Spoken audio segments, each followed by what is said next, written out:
De l'aube au crépuscule, de la peinture à la photographie, des particules aux étoiles, la lumière a toujours fait rêver, les petits comme les grands. Sa magie inspire les artistes qui tentent de la capturer entre leurs doigts ou du bout de leur pinceau. Tout en reflets, couleurs et éclats, la lumière raconte des histoires à ceux qui savent tendre l'oreille. Alors fermons les yeux. Et la lumière fut.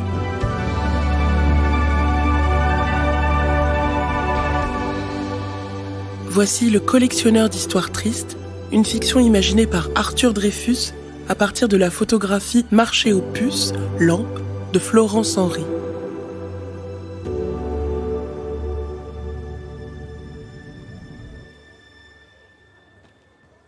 Derrière l'école, le bleu du ciel devient si intense et les nuages si colorés à mesure que le soleil décroît, jaunes et rouges et oranges et même violets, que la vie se transforme en dessin animé. Mais cela est normal à Belleville lorsque finit l'été. Ce qui est moins normal, ce qui fait qu'aujourd'hui est un jour si spécial pour Kafi, c'est que pour la première fois, ses parents l'ont autorisée à rentrer seule à la maison. Tu connais le chemin, tu l'as fait 1000 fois en me tenant la main, a dit sa maman. À droite en sortant de l'école, tout droit jusqu'à la boulangerie, à gauche sur le boulevard, puis tout droit encore jusqu'à l'immeuble. 5e étage, porte 6, tu sors le trousseau de ta poche et tu ouvres. En attendant, je prépare ton goûter, crêpes au chocolat et jus de pastèque. Kafi a dit « Oui maman » et s'est endormie comme un enfant content, avec la fierté de tenir dans sa main un objet tellement important, la clé de son logement. Et c'est maintenant le grand moment. Le petit garçon dit au revoir à Clarisse, Hector, Oussama et Lydia, ses amis que des voitures ou des parents attendent à la sortie de l'école. Kafi, c'est à la maison qu'on l'attend. Alors pour y parvenir, il tourne à droite après le portail au bout de la cour de récré, marche tout droit jusqu'à la boulangerie et tourne à gauche sur le boulevard. Jusqu'ici, tout se passe bien. Mais Kafi a pourtant une idée dans la trombine qui n'est pas loin de l'indiscipline. Non, ce n'est pas acheter des bonbons au kiwi à l'épicerie, ni jouer à la console chez Corentin qui habite pas loin. C'est beaucoup plus étrange que cela, comme combine. C'est visiter le bric-à-brac de Monsieur Mandarine. Qu'est-ce qu'un bric-à-brac ? C'est un endroit où l'on trouve tout et rien à la fois. Des bidules de toutes les couleurs, des pots à beurre, des machins poilus, des trucs perdus. Des joujoux et des fourmis, des rêves et des fuites, des chapeaux uniques, des ampoules grillées. Autrement dit, un magasin où la maman de Kafi n'est jamais entrée.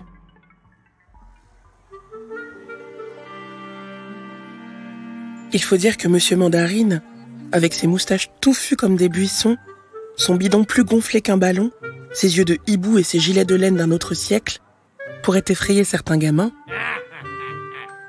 Même le nom de sa boutique est bizarre. Au chien qui ronronne. Mais Kafi est libre pour la première fois de sa vie, et comme il aime l'aventure, il pousse la porte. Seulement pousser la porte du chien qui ronronne n'est pas pousser la porte de n'importe quelle boutique. C'est passé pour commencer sous une incroyable collection de lampes.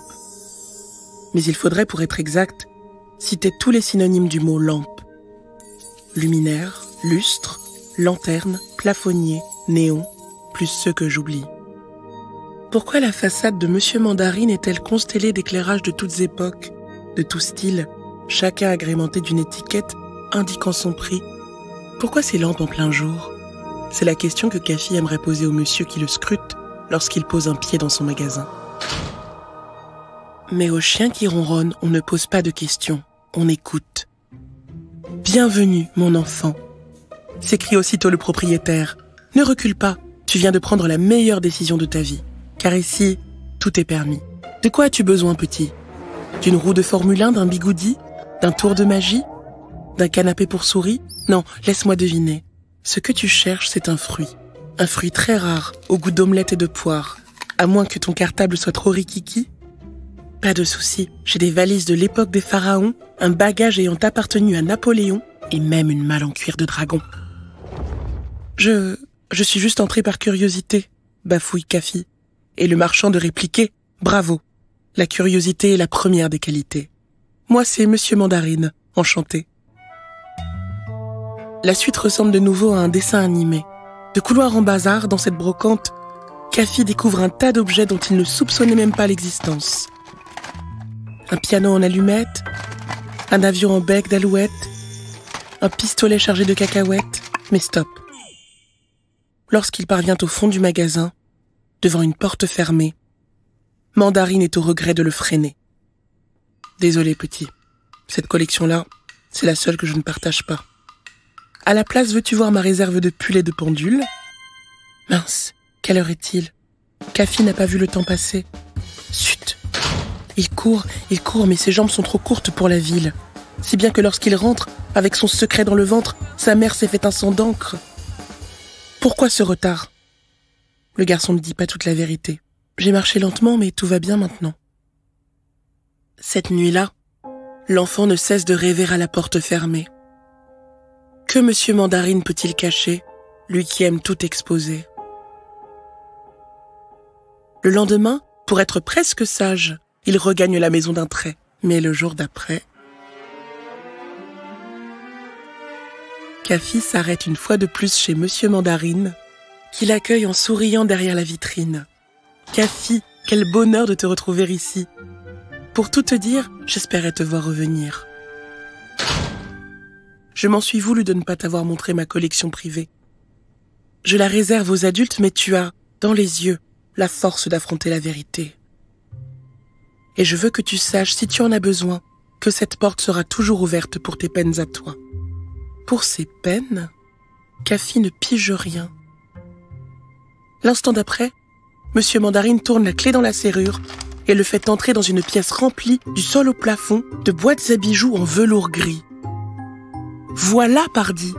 Kafi croit enfin saisir pourquoi ces trésors sont protégés par un verrou. Pour leur coût. Or, bien sûr, il se trompe.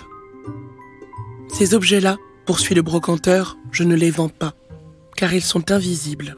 Dans chaque boîte se glisse simplement une histoire triste. Comme le petit garçon fronce le sourcil, l'homme explique. Tous les jeudis matins depuis la Saint-Glinglin, j'accueille des gens qui ne vont pas bien. Ce vieillard qui a perdu son chien.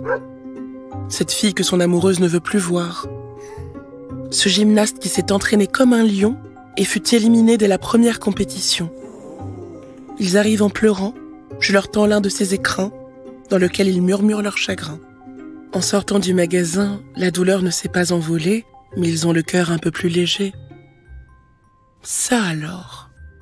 Kafi ne se doutait pas qu'on pouvait mettre sa tristesse en boîte. Le garçon capte tout d'un coup. Si cette pièce est séparée du bazar, c'est pour éviter qu'un client emporte une boîte par hasard. En arrivant chez lui, une tristesse étrangère viendrait lui donner des idées amères. Quant au voleur, quel danger! Si un brigand dérobait toutes ces boîtes en même temps, croyant y trouver de l'or, il se ferait écraser par 1000 malheurs. Non, décidément, avec ces contenants, Monsieur Mandarine a raison d'être prudent. Mais en parlant de prudence, il y en a un qui ne s'est pas rendu compte qu'il a été suivi, et c'est Kafi. Lorsque sa mère le voit sortir du chien qui ronronne, elle se précipite vers son fils. « Je suis furieuse que tu désobéisses. Que faisais-tu dans cette boutique ?» Pris sur le fait, Kafi n'a pas d'autre idée que de dire la vérité. Il lui raconte tout. Les bigoudis, les canapés pour souris, la pièce secrète, la collection d'histoires tristes. Alors il y a un silence, pendant lequel la mère de Kafi songe à la vie de son enfant, à tout ce qui l'attend. Les merveilleuses choses, les amis, les voyages, les soleils couchants, le rire des petits, les tartes au litchi. Mais aussi le reste, ceux qui montent au ciel trop tôt, les miracles qu'on espérait et qui n'arrivent jamais, les accidents que nul n'attend.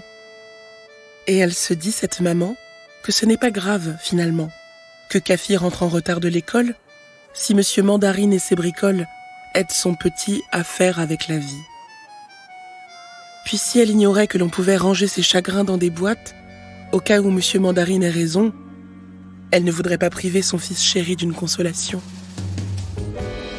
C'est ainsi que le petit garçon et le monsieur restèrent amis, et qu'à l'âge adulte, Kafi devint le nouveau directeur du Chien qui ronronne. Je vous jure que c'est vrai, c'est lui qui me l'a dit. Car ça n'allait pas fort hier soir.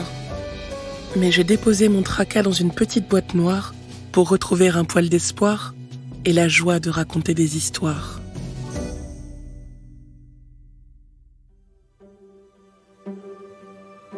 C'était « Et la lumière fut », un podcast inspiré par l'exposition Lumière, imaginé par le Centre Pompidou pour le Musée Mobile en collaboration avec Art Explora.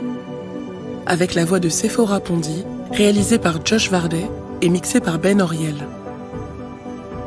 Une série pensée et coproduite par l'Acme Productions et Art Explora.